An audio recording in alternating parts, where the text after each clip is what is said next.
D'abord, je souhaiterais, légiférer sur l'égalité sociale. Parce que s'il y a un combat noble à Mayotte encore qui reste après la départementalisation, c'est l'égalité sociale.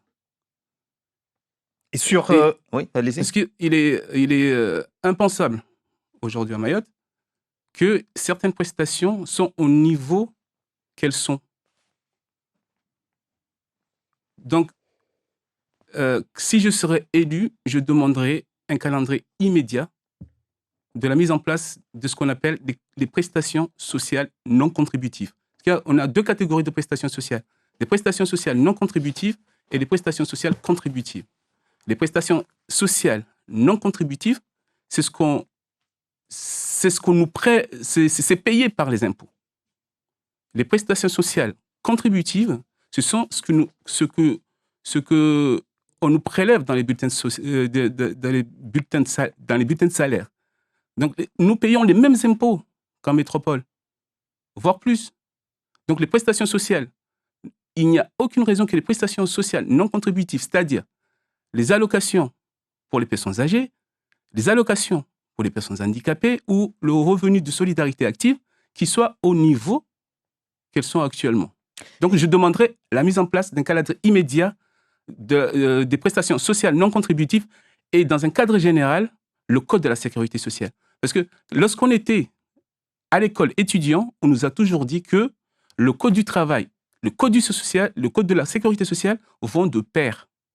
Donc, je demanderai la mise en place d'un calendrier, à l'instar du code du travail, un calendrier de la mise en place du code de la pour la mise en place du code de la sécurité sociale, parce que la non-application de ce code à Mayotte est une véritable injustice sociale. Alors justement, comment faire pour convaincre le gouvernement de la mise en place de ce calendrier? On sait que Mayotte est département depuis 2011 et que tous les élus qui sont passés ici parlent de la même chose. Ils veulent que cette égalité sociale se mette en place. Mais de l'autre côté, on leur propose un calendrier 2036, 2029, etc. Mm. Qu'est-ce que vous leur...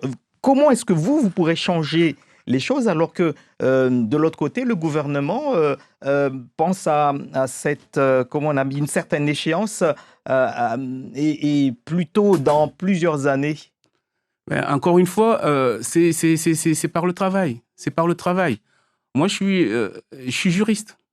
Je suis juriste, donc la loi, c'est mon métier. Mhm. Travailler dans la loi, c'est mon métier. Donc, c'est par le travail acharné et avoir la conviction que nous devons défendre les intérêts de Mayotte et l'égalité sociale. Encore une fois, c'est un combat. C'est le combat le plus noble qui reste pour le Mahorais. C'est par le travail et sans considération d'étiquette politique ou des convictions syndicales, mais c'est le travail pour l'égalité sociale à Mayotte. Et au-delà du rattrapage social que vous évoquez, que faudrait-il également pour Mayotte? Pour Mayotte, il y a plusieurs choses, mais il nous faudrait lutter contre l'immigration clandestine qui grandit au jour le jour. Parce que nous avons trois catégories d'immigration clandestine. Nous avons les personnes, les personnes étrangères qui ont des cartes de séjour qui arrivent à expiration, qui sont arrivées à expiration, mais qui restent sur le territoire. Nous avons des personnes avec des visas d'entrée à Mayotte qui viennent à Mayotte et qui restent les visas expirent et ils restent sur le territoire. Enfin, nous avons une troisième catégorie, c'est les personnes qui prennent des kwassa ou des embarcations de fortune pour rentrer dans notre département. Les deux premières catégories, il faudrait demander au service de l'État les résultats, l'action qu'ils ont fait sur les deux premières catégories. Pour la troisième catégorie, il nous faudrait traiter ça comme une évasion, une véritable évasion. Et Alors, comment, hein? qu'est-ce qu'il faut faire? Il faudrait une loi spécifique à Mayotte de lutte contre l'immigration clandestine.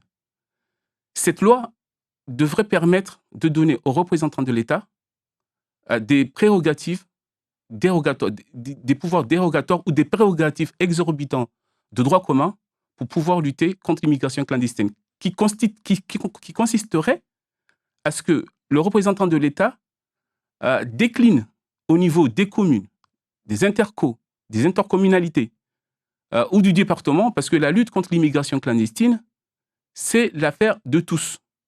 Même, je dirais encore plus loin, que c'est qu'on puisse donner au maire, au premier magistrat de la ville, en fait, la loi, là, c'est le cadre juridique, au premier magistrat de la ville de prendre des arrêtés d'expulsion.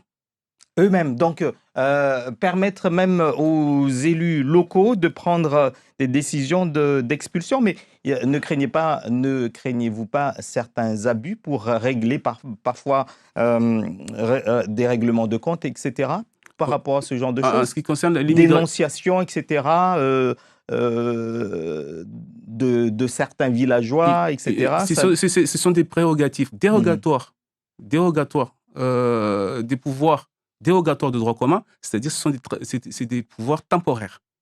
Et il ne peut pas être dans la dérogation tout le temps. C'est des pouvoirs temporaires. Donc sous, bien sûr, le contrôle du représentant de l'État. Et au-delà de cela, par exemple, si on parle de l'attractivité, en matière d'attractivité du territoire, que préconisez-vous et comment faire pour que les autres députés soutiennent votre démarche?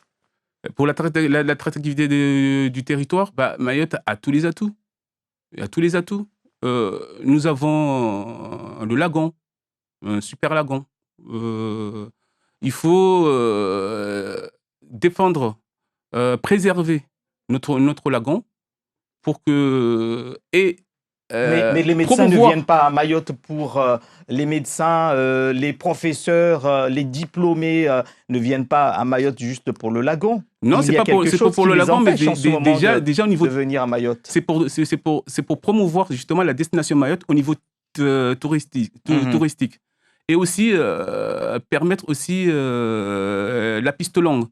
Mettre en place la piste longue qui est déjà un projet qui est sur le papier, puisque le président de la République, quand il est venu, il a dit oui à la piste longue.